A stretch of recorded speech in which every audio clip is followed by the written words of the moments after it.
High साथीहरू, मेरो ब्लाउजको design गलाको design चाहिँ यस्तो भएको छ। पछाडिको ब्लाउजको डिजाइन चाहिँ कस्तो भएको छ, कसरी सिलाउँछु म चाहिँ देख्न सक्नुहुन्छ हजुरहरूले।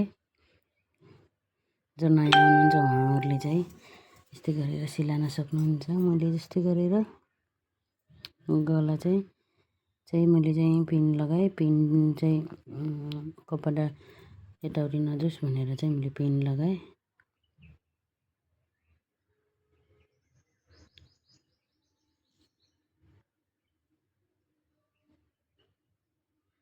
मैले चाहिँ चारै जग्गा पिन लगाइसकेँ। त्यस पछाडि मैले डोरी चाहिँ मैले पहिल्यै बनाइसकेको छु। यो वाला गलामा चाहिँ डोरी पहिल्यै लगाएको राम्रो हुन्छ, त्यही भएर चाहिँ मैले चाहिँ डोरी चाहिँ मैले पहिल्यै बनाइसकेको छु।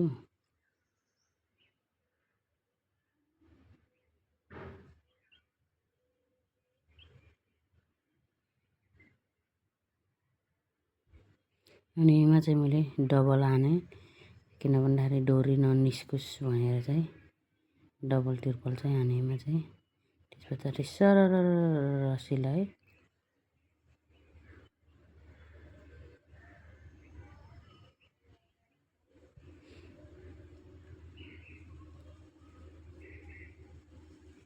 अब यताकोमा पनि म डोरी लगाउन लागेँ।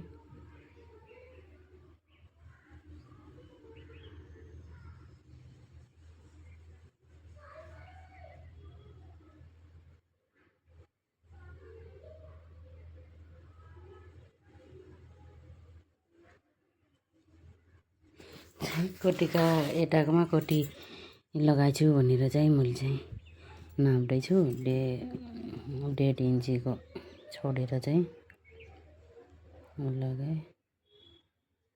सिलाइमा पनि मैले डबल हालेँ।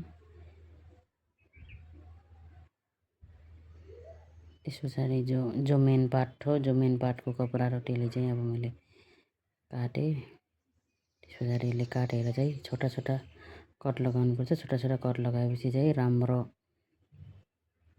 हुन्छ, राम्रो हुन्छ, फिनिसिङ राम्रो देखिन्छ। त्यही भएर चाहिँ छोटा छोटा कट लगाउने।